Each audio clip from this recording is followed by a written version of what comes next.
kind of admitting everyone from the waiting room, and we'll get started.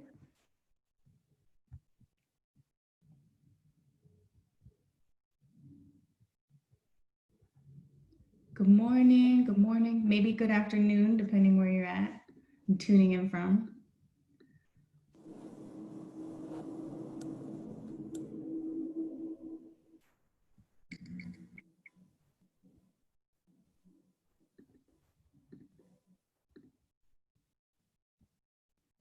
Good morning, good afternoon, everyone. We're just slowly admitting everyone in from the waiting room, and we'll get started very shortly.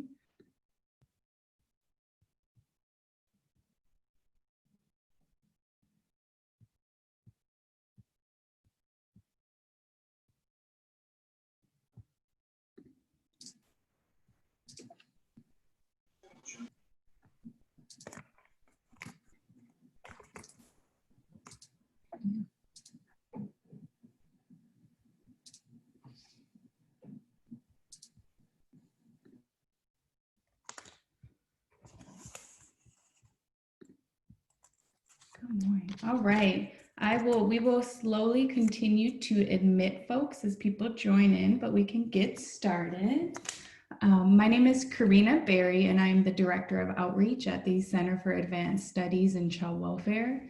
And we are a research and training center that's located within the School of Social Work at the University of Minnesota. It's a mouthful. And we do a lot of work, and some of that work is around creating professional development opportunities and other training resources for frontline child welfare professionals and other advocates and folks that support children and families involved in the child welfare system or at risk of involvement in the child welfare system. And each summer, we have partnered with Be at School to host an annual conference. And with COVID and the pandemic this year, we're obviously doing a lot of things virtual. And so we're so thankful that you could all join us and are excited to participate via webinar today. And I would like to start us off by introducing Lori Whittier of Hennepin County to share a little bit more about Be at School before we get started. Good morning, everyone. As Karina said, my name is Lori Whittier, and I'm the managing attorney for the Child Protection Division within the Hennepin County Attorney's Office. On behalf of Hennepin County Attorney Mike Freeman, I want to welcome you all to our annual conference. We are very excited to be partnering again with CASHU this summer. And just to give you a little background, our Be at School program is within the County Attorney's Office, and it's dedicated to addressing school engagement and attendance issues for students.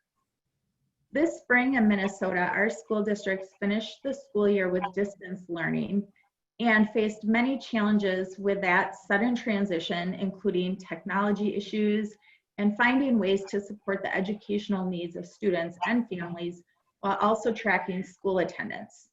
Through these changes, the Be at School program has continued to respond to school referrals regarding attendance, and we are fortunate to have really good community partners to work with us to serve students and families. We've worked with the Social Service Agency and other community partners in schools over the summer to start to plan for the fall, even though there's a lot of unknowns for everyone. And I'm really looking forward to this webinar series as we continue to seek innovative strategies to address the racial disparities and special education needs of students. I hope the webinar provides you with some ideas for working on school engagement in your program and your schools. Thank you for participating today. Thank you, Lori. And at this time, I would like to introduce to you all our speakers for the day, Clea McNeely and Isis West. Clea and Isis, could you introduce yourselves and share a little bit more about yourselves? So I'm Isis West. I'm Isis West, and I'm currently a graduate student at the University of Tennessee, Knoxville. I'm receiving my Master of Public Health in Epidemiology, and I received my undergrad at UT in Anthropology with a minor in Public Health. And my name is Clea McNeely, and I have been studying this topic for about the last 5 years with several colleagues. I know some of you are on the call, and I'll introduce you later. And my area of research, I'm a faculty member at the University of Tennessee. My training is also in public health. And my area of research is on schools and health and adolescent health, which is why, even though I'm in public health and working in a college of nursing, I'm actually studying truancy and kids at school.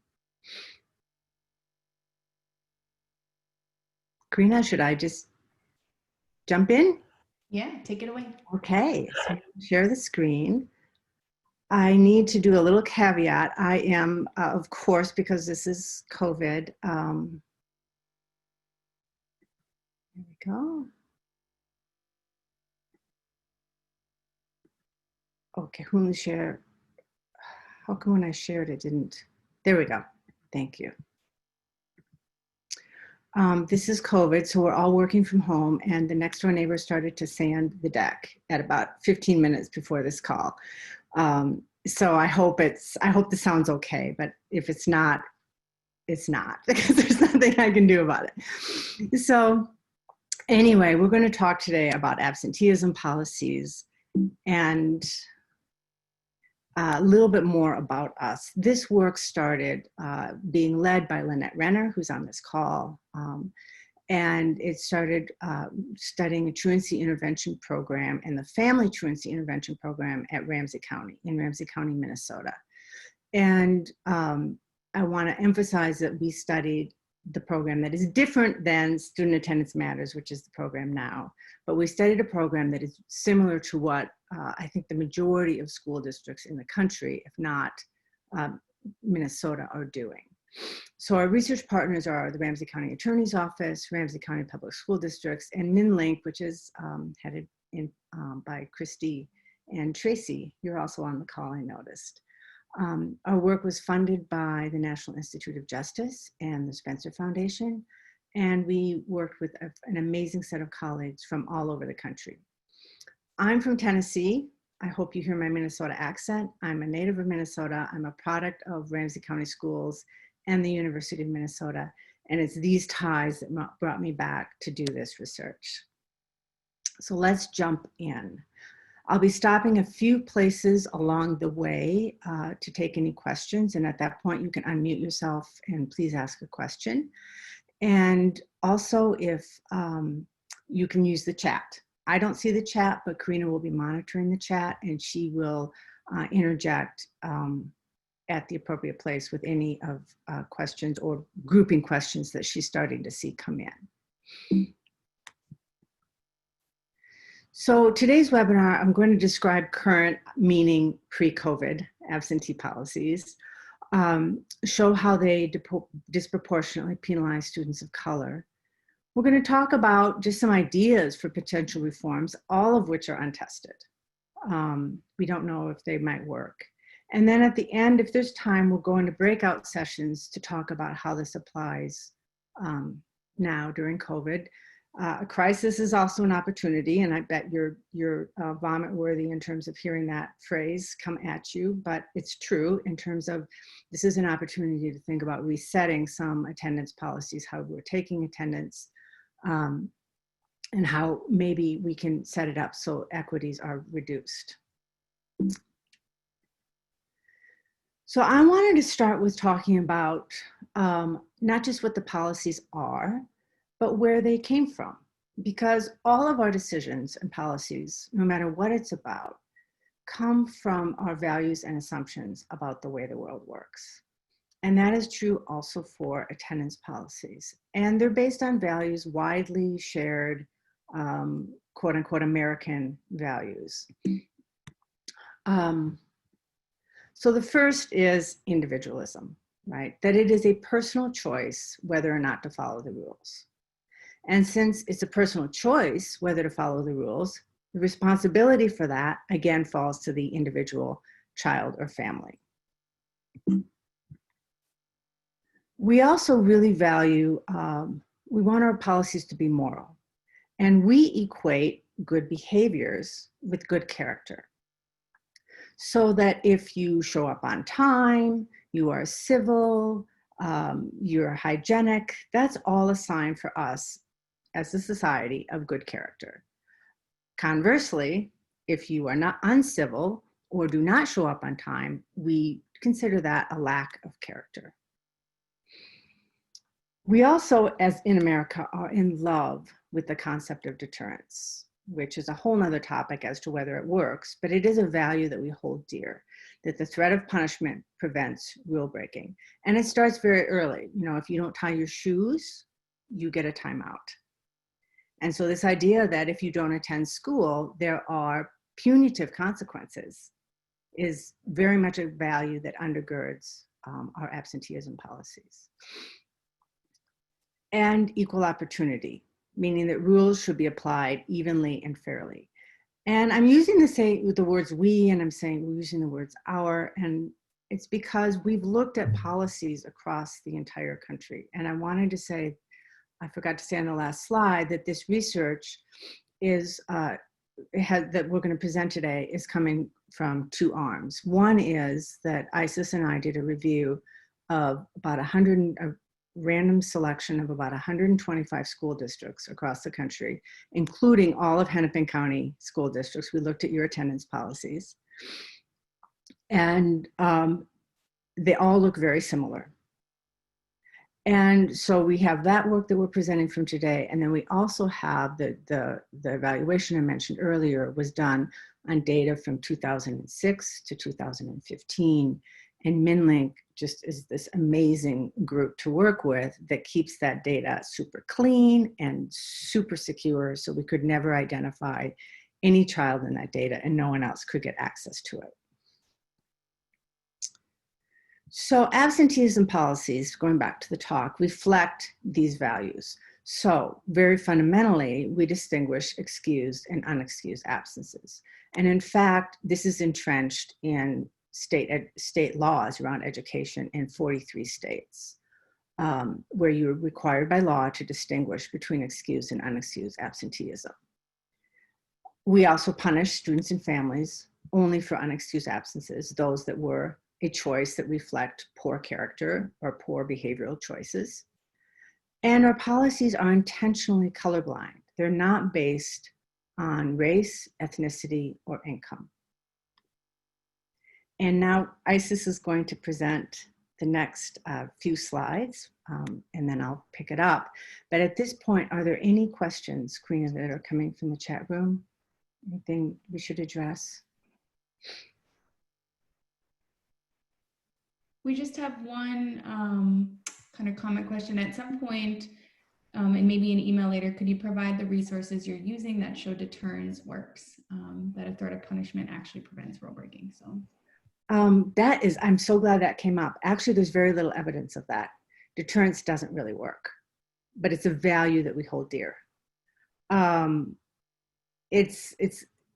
overstating it, saying it doesn't work. It's more nuanced than that, but I can provide, if you email me my contacts at the end of the slide, I can provide you more information about that. Okay, Isis? Thank you, Dr. McNeely. So our research focused on excused versus unexcused absences. And I think it's important to note that students are referred to the truancy prevention program based on the number of unexcused absences they accumulate. And I want to put an emphasis on unexcused absences because this is where we found a lot of disparities that penalizes students of color specifically. Next slide. Yes, ma'am. Okay. But these are some of the reasons why a student may receive an unexcused absence within the districts that we researched. So they fall under the category of poverty. So starting with fatigue, things like oversleeping, missing your alarm, studying or working late is considered unexcused. Transportation issues, missing the bus, no ride, or my car wouldn't start is considered an unexcused absence. Family care, taking care of your siblings, illness of a family member is considered an unexcused absence. And last but not least, no warm clothes or hygiene supplies is considered unexcused. We found that for 98% of the schools, visiting an incarcerated parent is unexcused. despite the fact that 1 in 9 Black kids have an incarcerated parent versus 1 in 57 white kids and 1 in 28 Hispanic kids. So the issue with these policies is that they lack empathy for students that face socioeconomic disparities and social inequalities that are deeply rooted in the American system. These policies don't take into account the struggles lower income families face and penalizes the students for it. Furthermore, anything not listed as excused is unexcused, which brings me to excused absences and how they benefit white students. Next slide, please. So starting with illness with a medical note. Most districts require a medical note after 3 consecutive days of being ill. The requirement of the medical note privileges students who have better access to health care. In fact, research shows that students of color are more likely to miss school due to illness than whites, but less likely to have health insurance. This results in more unexcused absences for students of color in this one policy alone. Next, I wanted to touch on prearranged family vacations. Prearranged family trips privilege students who can afford to have time off for self-care.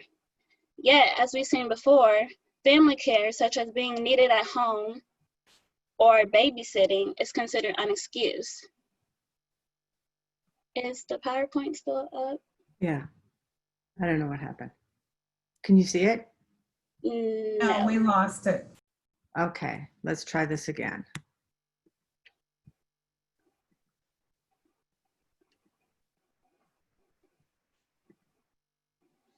I don't know what happened. Just there. How's that? Great. Sorry. So back to what I was saying, taking care of your family, such as needing to be home to babysit, is considered unexcused. These policies are supposed to benefit all student situations, yet college visits are not a universal benefit for every student. For one, every student doesn't wish to go to college. And 2, some students don't have the resources to seek this out as an opportunity. Next slide. Yes. Why does this disproportionality matter? The students who receive excused absences often get help with their homework. They get to make up exams, and in some cases, home tutoring is provided. Students who receive unexcused absences get denial of help with homework, no makeup homework or exams, denial of class credit, and in worst case scenarios, suspension or court diversion programs. And next slide. So these policies are considered colorblind because they don't explicitly mention race or income in them. Yet they affect white students and students of color very differently. And now I'm going to pass it back to Dr. McNeely. Who is terrible at advancing slides. My apologies. No. So what ISIS talked about was just logically looking at these policies, how they could disadvantage kids of color. So then we actually looked at the data. And what we found is that indeed, white students are much more likely to have any given absence excused. So what this graph shows you is that in students in grades 7 through 10 with 15 or more absences, which is the definition of chronic absenteeism, that 82% of those absences are excused for white students, compared to between 62 and 65% for American Indian, Black, and Hispanic students, and 70% for Asian students. So if you think that when a white student has an absence, and they have a lot of them, these are chronically absent kids, 82% of the time, they're going to get a supportive response, compared to between 62 and 65% of the time, kids of color, or I should say now, kids of color, American Indian, Black, and Hispanic kids are not getting a positive response. They're getting a punitive response. And the language I'm using here for race and ethnicity is the language of the Minnesota Department of Education, which is why I'm using these terms. For the younger kids, we see the same pattern. And this is students in grades 2 through 5 who are chronically absent. So this disparity starts really young. as early as probably first grade, but we don't have that data, but it's certainly in second grade, where white families with chronically absent kids are much more likely to get a supportive response in terms of reaction to that absence than other children and their families. And one of the punitive responses that happen, and it's not entirely punitive, it's carrot and stick. Court diversion is designed to bring in both supports and punitive consequences as a deterrence in case those supports don't work. But we also know that system involvement is disproportionate for kids of color, and this is one mechanism through which that happens.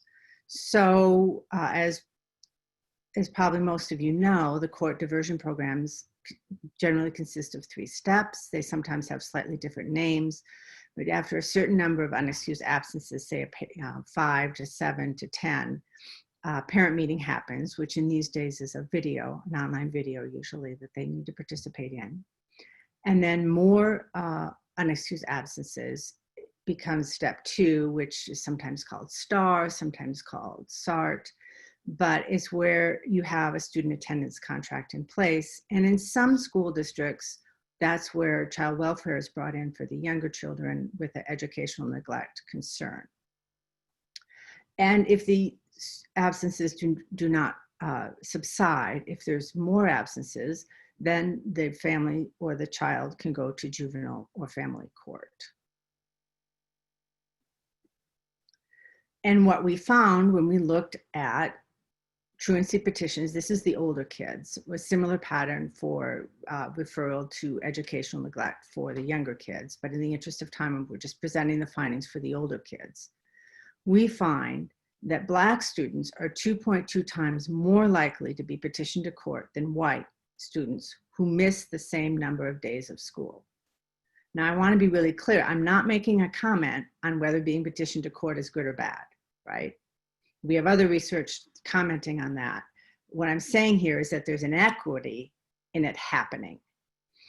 We also found that this disparity is due entirely to the coding of excused and unexcused absences. And that's really critical because for 2 reasons. One, you identify the source of the disparity. It's the policy.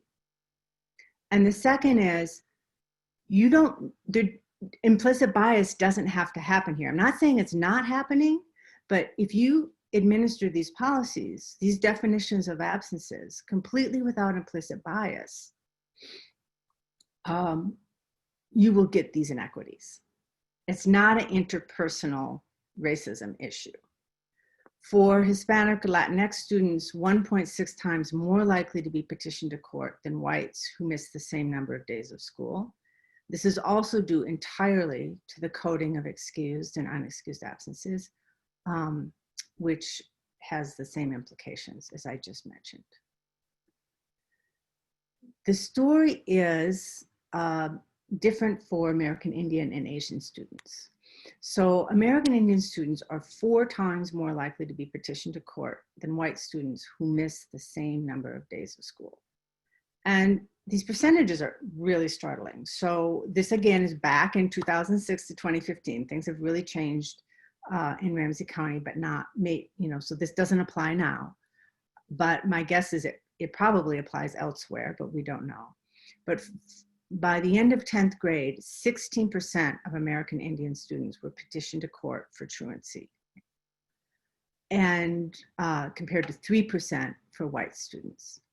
And here, the coding of the excused and unexcused absences only partially explains this disparity. And in our data, we can't get to the rest of the reason. It may be due to implicit bias. It's a good guess, but we can't speak to that. And I think it's a really important area for further investigation. Asians students were no more likely to be petitioned to court than white students who missed the same number of days of school.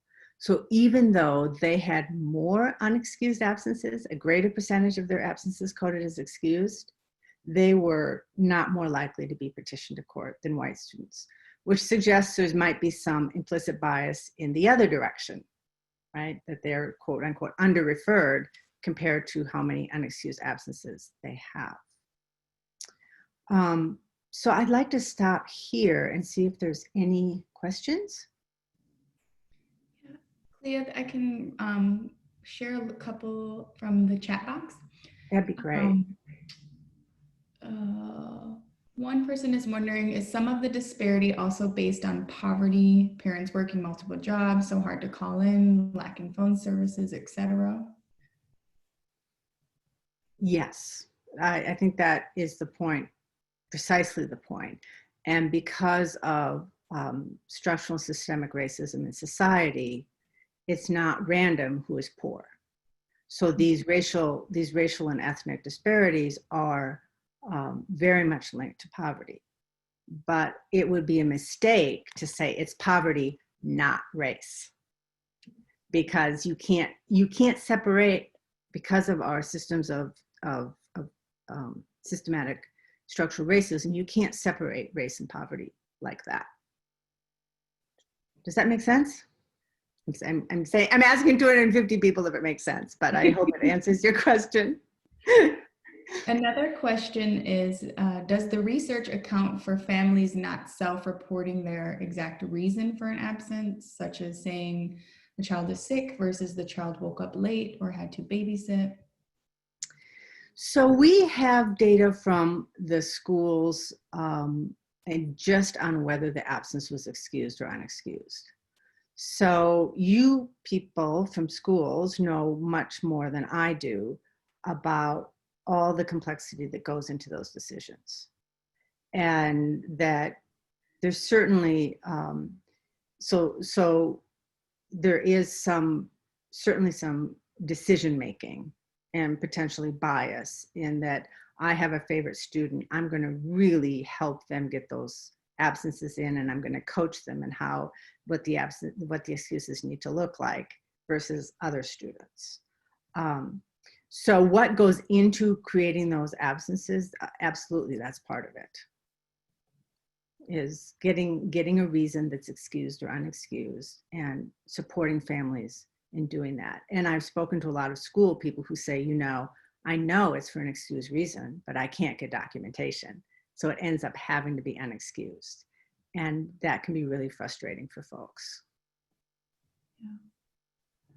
Another question is, how do school bureaucracies impact the policies for truancy and absenteeism?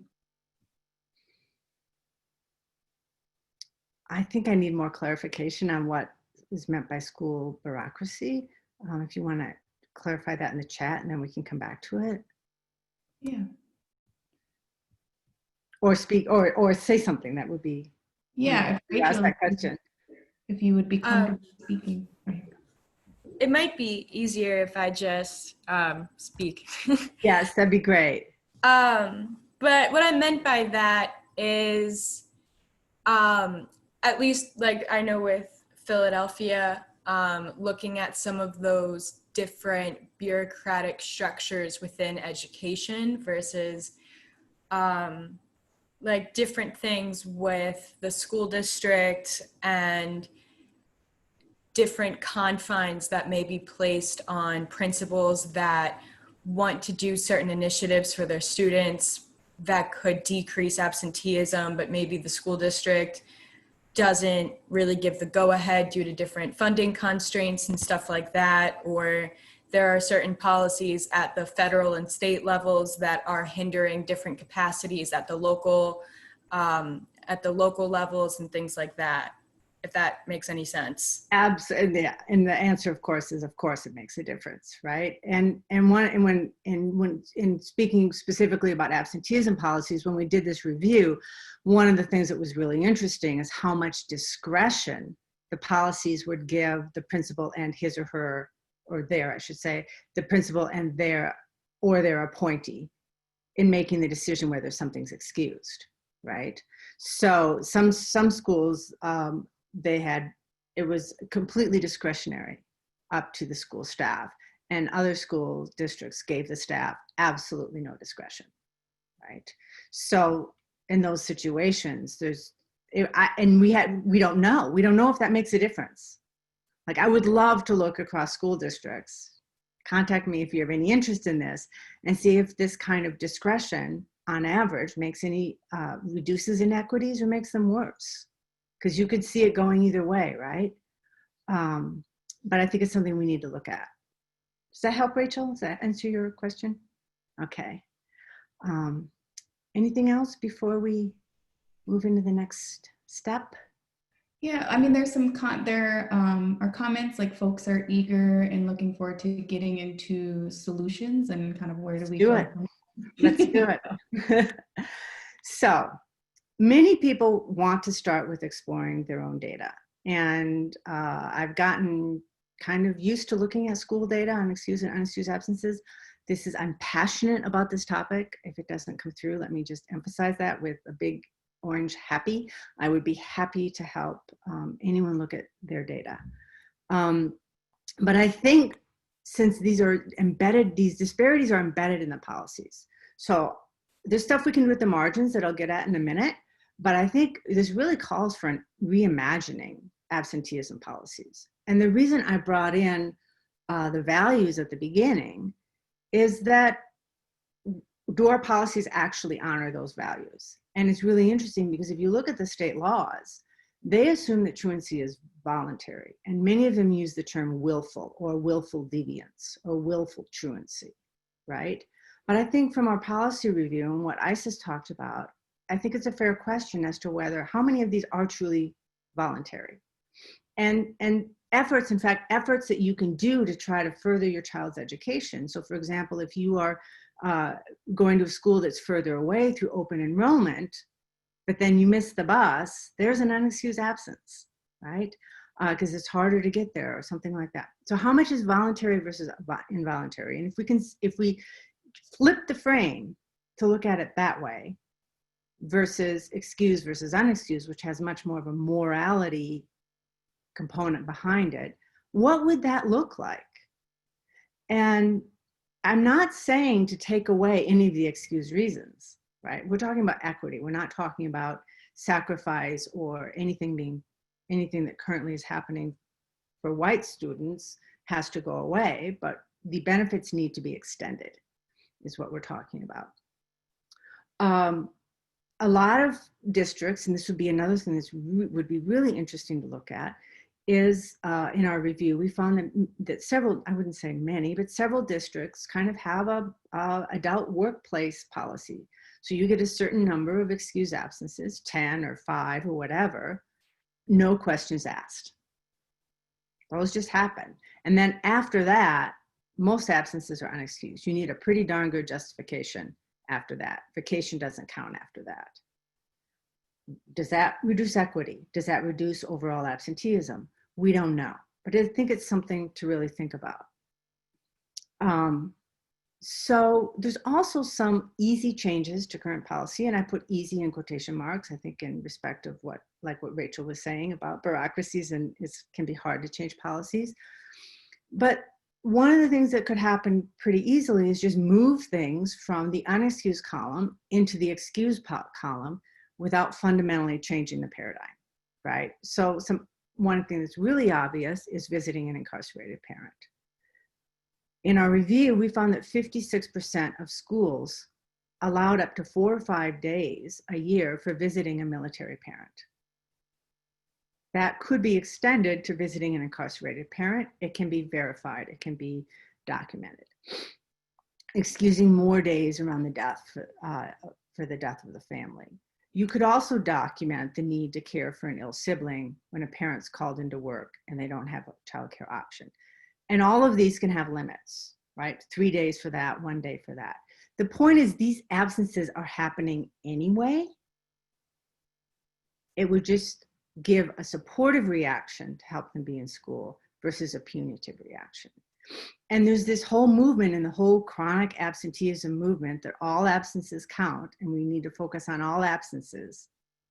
And that's really positive, but it's being laid on top of this punitive system of truancy that is creating some inequities. So unfortunately, we don't have a lot of data on what needs to happen. And that really is up to you. And I'm a data geek. I'm not a policy person. I would so love to partner with you anywhere in the country on looking at this stuff. So how are we doing on time, Karina?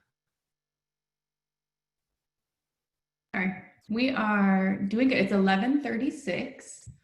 Okay. So we could, yeah, I think whatever we could do the breakout sessions, or if you'd like to push forward and have a group discussion, we could do either. Okay, we should have had a poll, but I think I'm going to go ahead and go with the breakout sessions, and we're going to be really, really efficient because what does it look like now? And so in the breakout session, I want to look at 3 questions. And if you want to skip right to question number 3, that's the meaty one. That's the important one. 1 and 2 are kind of prompts to help you get to question number 3. A lot of you don't know in Minnesota, I know the governor just came out with a policy recommendation, which is do whatever you want or you is best for your community. So you're still figuring out what fall even looks like. But what are your attendance policies for the fall? How might they be creating or worsening racial and ethnic disparities? How might they be making them better than what was before? I mean, that's a possibility. And what could you do in thinking through those policies right now to make them more equitable? So I will leave these questions up. What I'd like is when you join the breakout, very quickly introduce yourself, name an organization, select a reporter who will report back via the chat, just by question 1, 2, 3. Just type 1 in your answer, 2 in your answer, 3 in your answer. And then I will work with Karina to collate all of this and send it back to you along with these slides as a report so you can share ideas more broadly that way. So why don't we go ahead and get in the breakout session. And I'd love to have time at the end. So we're going to do about 10 minutes. And then I'd love to have a few minutes at the end to go ahead and give feedback or answer additional questions that have come in on the chat. Okay? Clea, I think we might have to stop the screen share for me to be able to do, but that's okay. We can put the questions in the chat box for folks. So if we try that, we're hoping, sorry, good old technology. While you do, I can put the questions in the chat while you do the. Yeah, well, what's happening is that the breakout option is not showing on our bar, and we're a little perplexed by that. We thought maybe the screen share. Oh, okay. So I apologize for that. If you just give me one more second, I'll see if we can get it to appear. Thank you for your patience, everybody. Well, while you do that, I just see a question that came up about the tech divide and equal access. And I think this is a huge issue. I live in Knoxville, Tennessee. I live in Appalachia. You don't even have to get out of the city to have absolutely no internet. You just get behind a little holler and there's no internet. So how can the tech divide affects so much, but this is going to be a big one in terms of attendance. What options are there? The other thing I think to think about is illness and quarantine, and how is that counted? And how is that counted in terms of needing testing for verification, or who's doing the testing, and who is counting what is an illness? So why don't we just open it up for a group discussion at this point?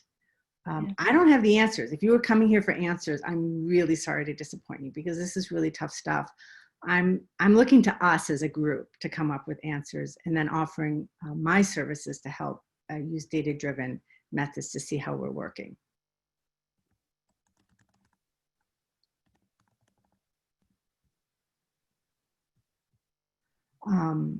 Anyone want to make any comments? There's a comment here. I would love to hear positive interventions that you all have utilized that have been successful, ones that have a partnering approach rather than punitive. Can people share on that one?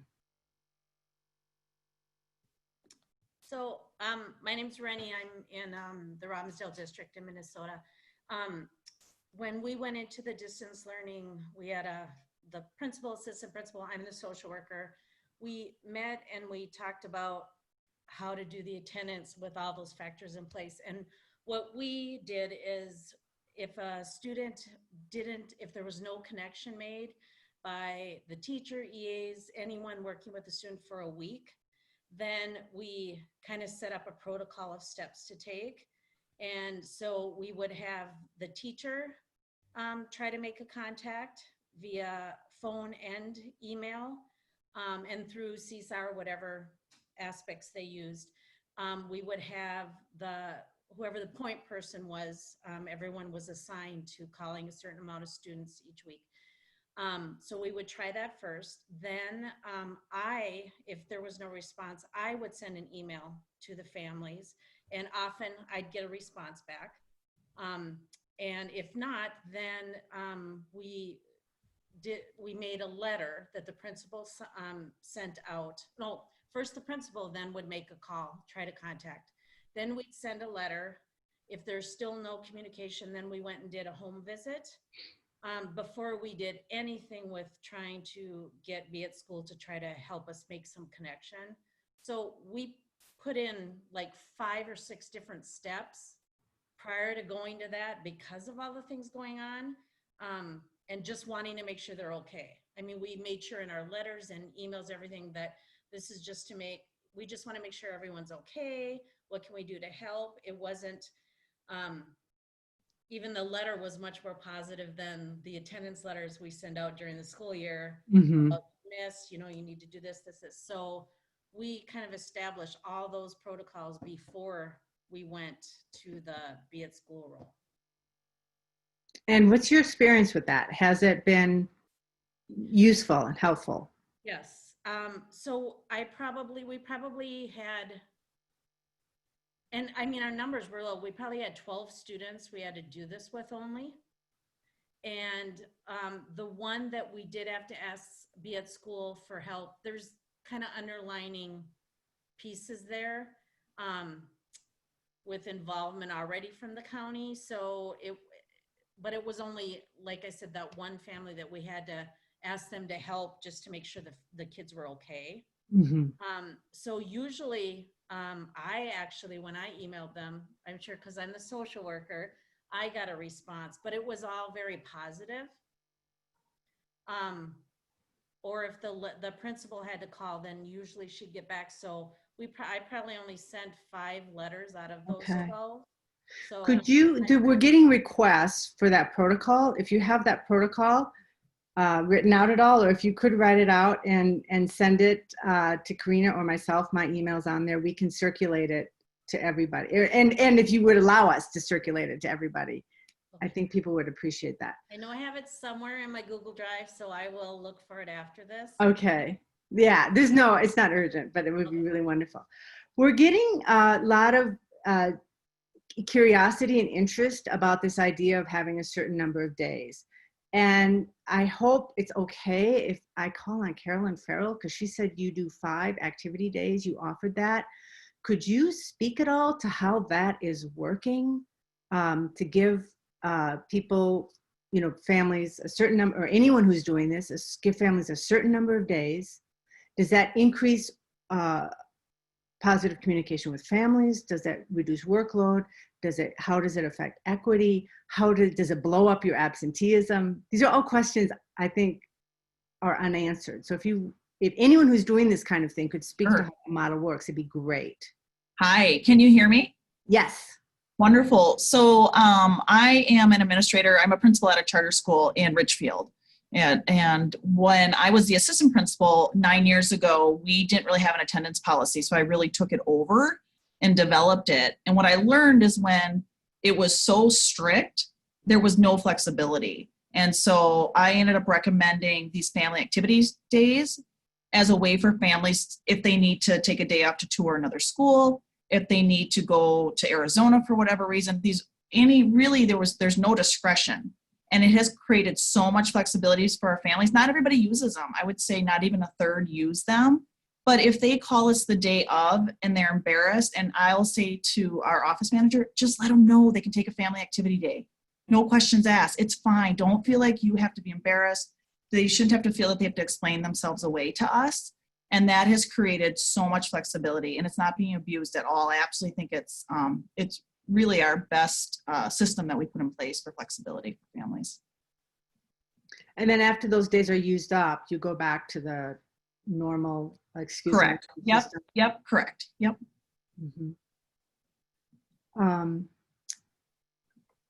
Any other comments that people want to jump in about this PTO days idea?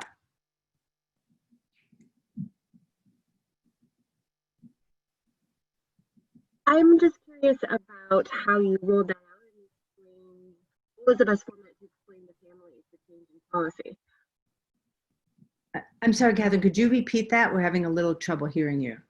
Oh, sure. I was just curious what the best format or the format they used to explain the change in policy to families, if it was done in person or via letter home or in the handbook or all three. Just curious how that change went out to families. For the family activity days? Yeah.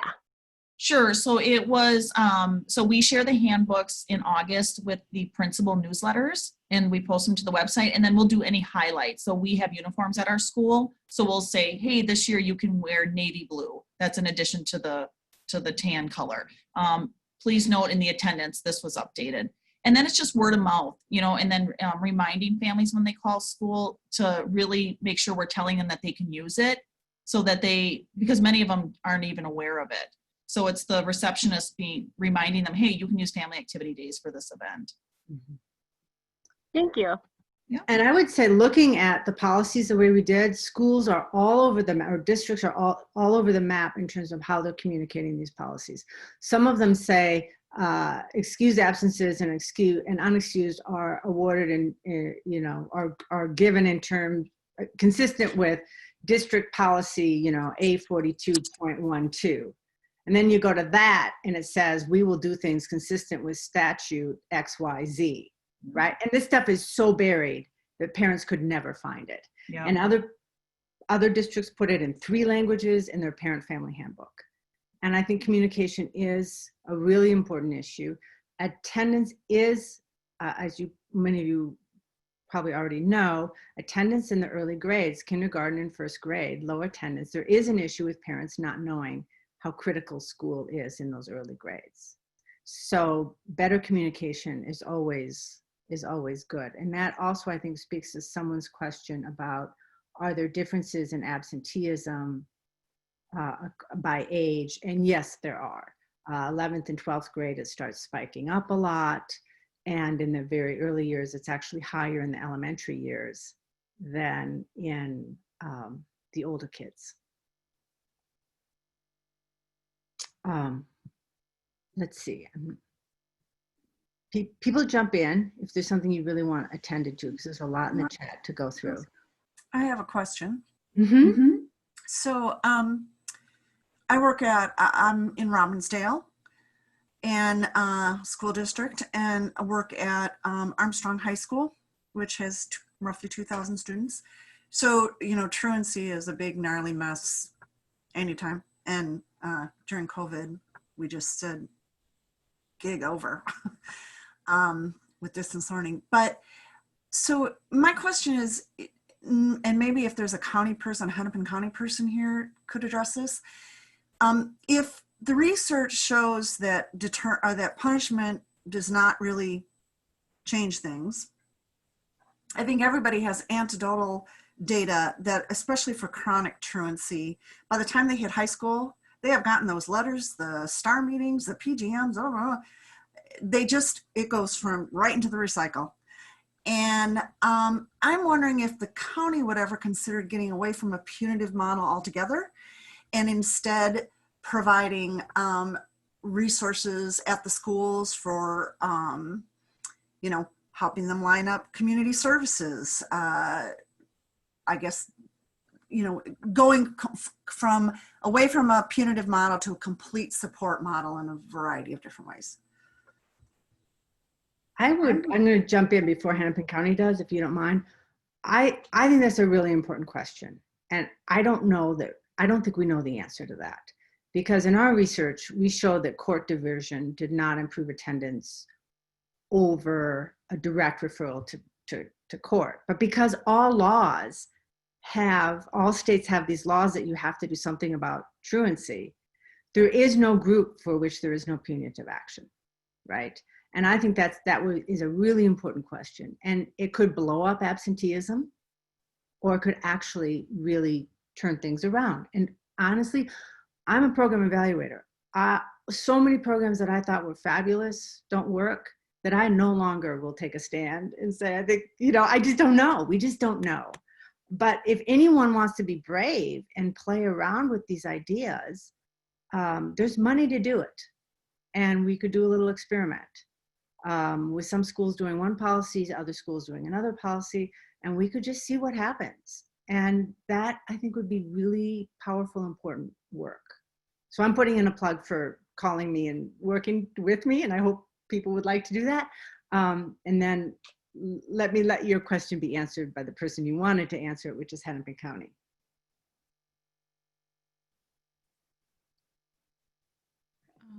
Lori or Kim or Linda, if any Hennepin folks, you could chime in. I can start the conversation, and I'm happy for someone else to jump in. This is Lori Whittier.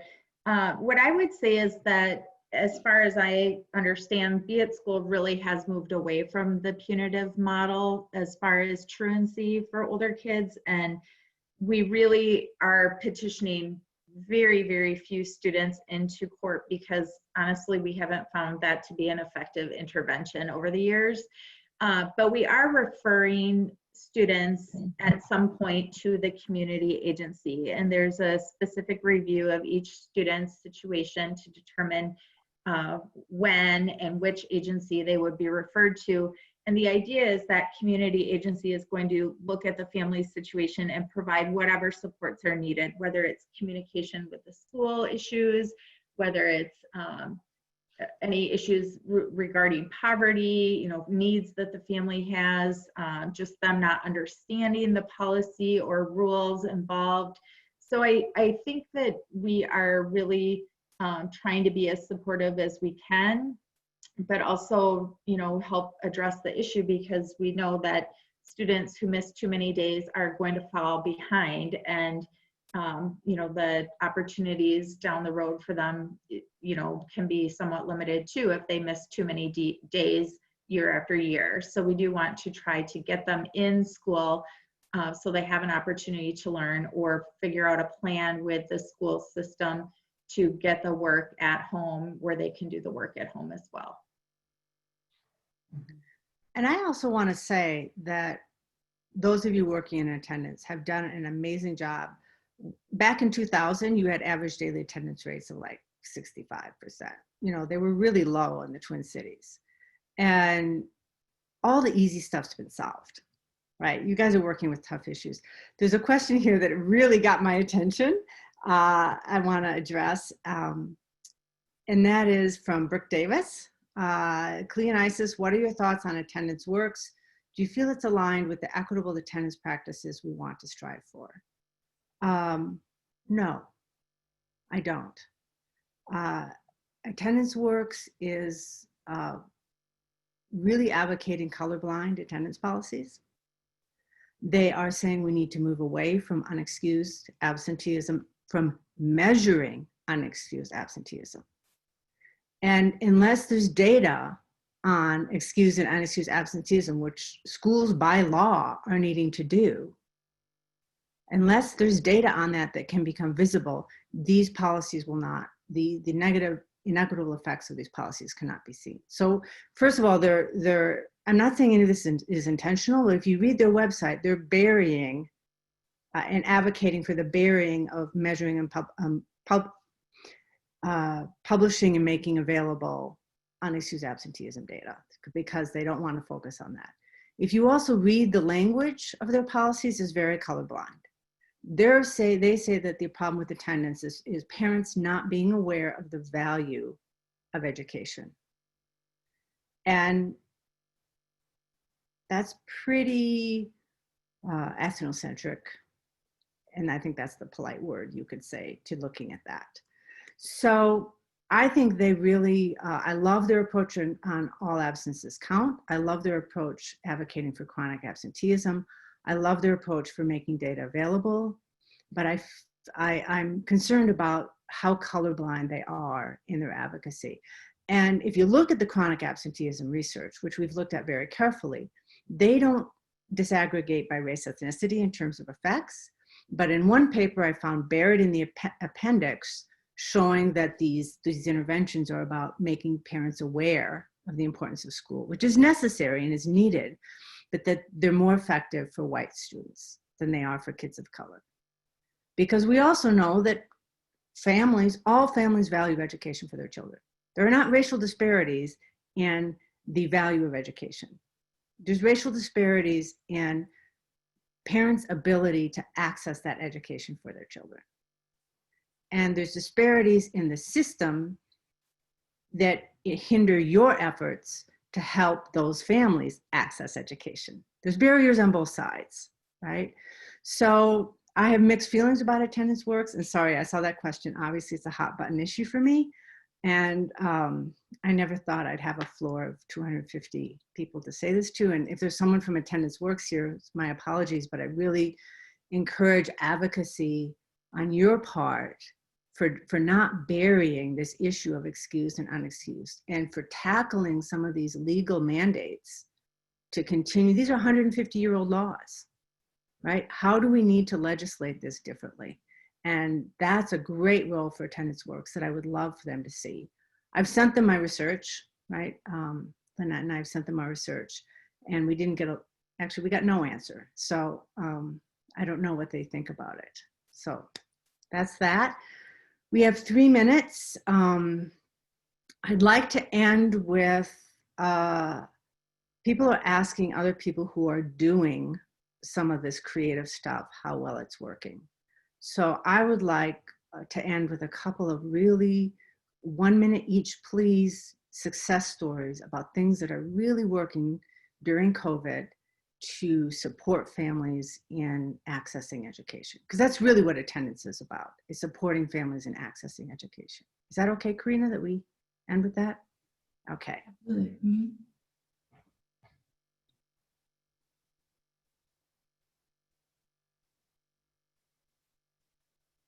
And are you asking folks to type that into the chat or share verbally? I'd love to end on a positive share. I mean, please type it in and then we can share it. But if anyone wants to do a positive share, like we made, kind of like what we've heard a little bit of, we've made this policy change, and anecdotally, we have seen families receiving it positively, it improving engagement with education, and not increasing absenteeism.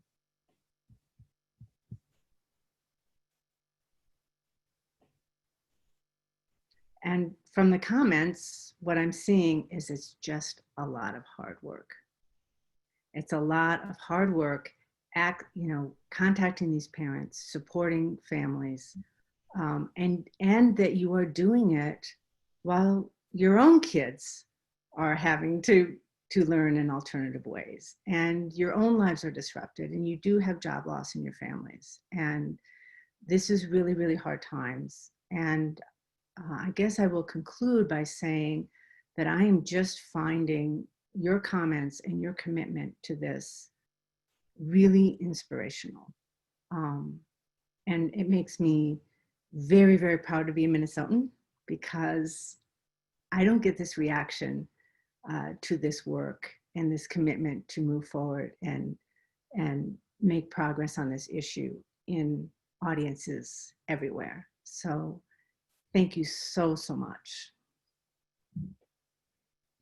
Thank you, Clea. Thank you, Isis, and our Hennepin partners. I will feel free to keep adding comments to the chat box about your experiences. I also thought it was really helpful to see, just from my perspective, of folks talking about how they're doing in-home their schools are collaborating with the county to do in-home kind of voluntary services. And just everything that we're seeing with mutual aid during COVID and the uprising, and how critical that is for families right now. And so I think ongoing discussion about what that partnership, how we reimagine that partnership with, I think, child welfare or human services through the county and through our schools as well. And so that was just my comment. And I'm going to, everyone, before folks start logging off, we will email out a copy of the PowerPoint. As Clea said, some kind of a summary of what's been shared and discussed in the chat for things that are working well and other resources, as well as CEUs for folks who need CEUs. And I'm also going to share in the chat box, many of you are already registered for the second session of this series, Serving Students with Disabilities During COVID-19, which will be next week, next Tuesday. And so if you haven't registered for that yet, I'm going to put the link to register in the Zoom chat now.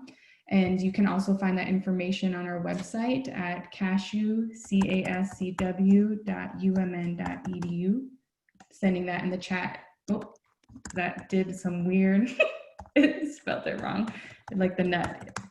Sorry, ignore the first one. Cashew. cascw.umn.edu, and you can find more information about session 2, and then the third webinar in this series will be available soon as well. So thank you all for tuning in and for joining us. And yeah, feel free to email us if you have any questions or if you have any issues accessing any of the information we send out following the webinar.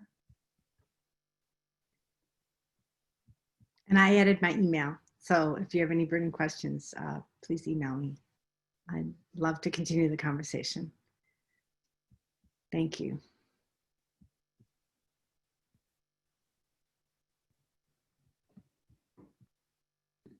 And we'll slowly let folks drop off. Thank you all. Have a good rest of your week. Thank you, everyone. Thank you, Lori. Thank you, Kim. Thank you so much for inviting me to do this. Yes, thank you all. Hi, Tracy. Thank you so much, Clea and Isis, for your presentation. Thanks. Thank you. Yeah, and sorry about the breakout room glitch, and thanks for going with the flow. You know, I think it worked out fine. Yeah, I thought that was a great discussion, and Nora and I were like, check the settings are right. We're like, what is going on with the Zoom today? Like, I think it worked out better because there wasn't much time, and everyone got to watch the chat, watch the comments, yeah. and I hope you didn't mind the rant on attendance works, but they opened the door wide and off I went. Another meeting to jump into, but thank you all for having me. Thank you, Isis. Bye, Isis. Bye, Thank you. Isis. Thank you. Bye.